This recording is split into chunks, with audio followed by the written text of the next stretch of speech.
Hi everyone. We are having another parent slash teachers corner video. And today we're going to be discussing chapter 2 of Teacher's Guide to Trauma, 7 things that we wish a teacher would know.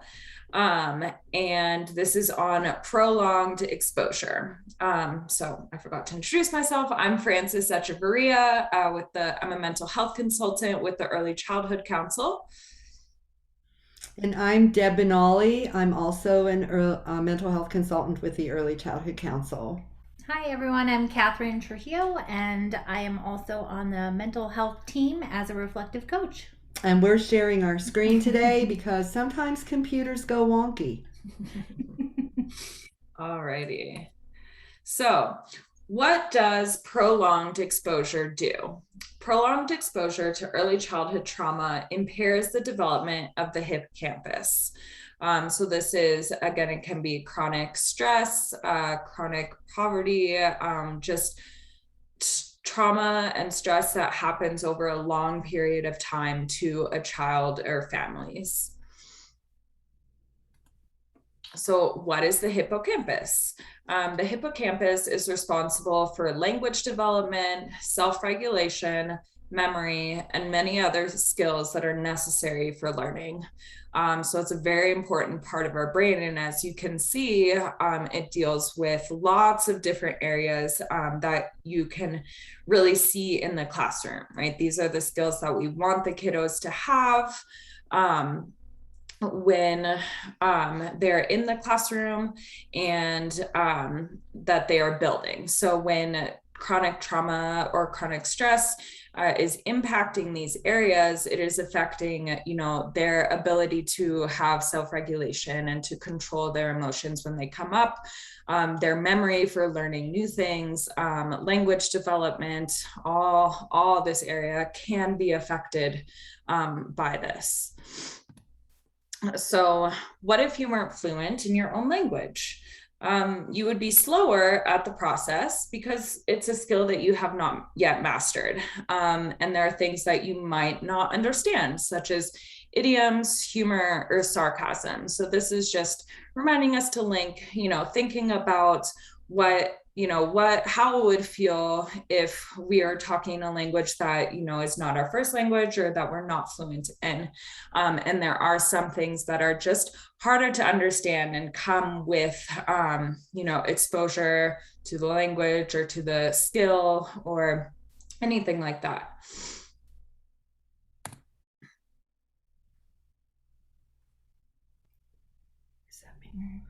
What if I told you some children with developmental trauma are not fluent in their own language? I kind of want to go back to what Frances was mentioning about, the hippocampus and how toxic stress and levels of trauma impact brain development, which can cause them to not understand because they're not developmentally there brain wise to understand what sarcasm is, to understand what, joking around is. Children with developmental trauma don't always understand those kinds of ways that we can talk. So when it's saying they with developmental trauma are not fluent in their own language, that's what they're meaning. Let's look at that a little further. These children are in survival mode and cannot understand idioms and sarcasm. It's very confusing for them. If they are unsure about a situation, and this is really important to remember, they will always assume the worst because that's what they're used to having happen. Or it becomes very unpredictable. Okay. Avoid sarcasm. I have language processing issues, and so I don't understand abstract words. I often assume you are making fun of me.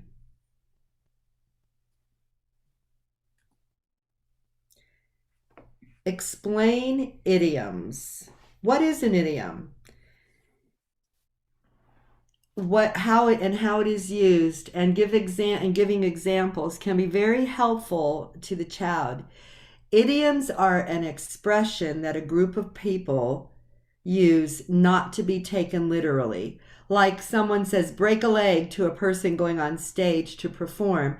It's meant to mean good luck. It doesn't really mean go break your leg. And I'm sure you can think of some other idioms where the meaning, what you're saying, the meaning is different. Those children struggle with those kinds of expressions. They take the meaning literally.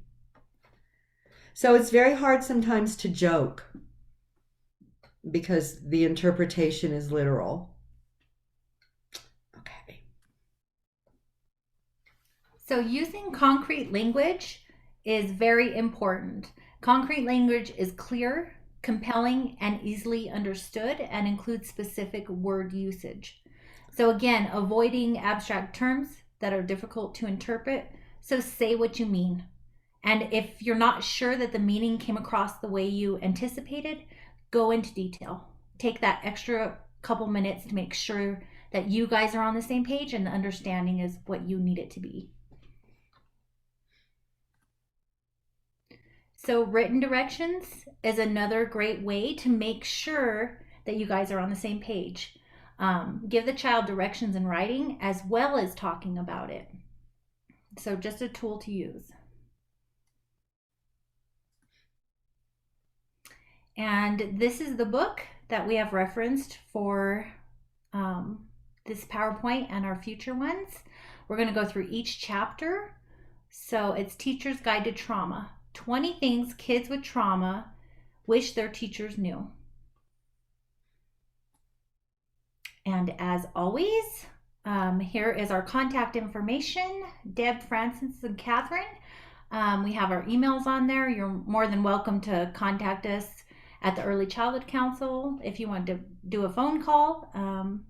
We'd like to be a resource for you.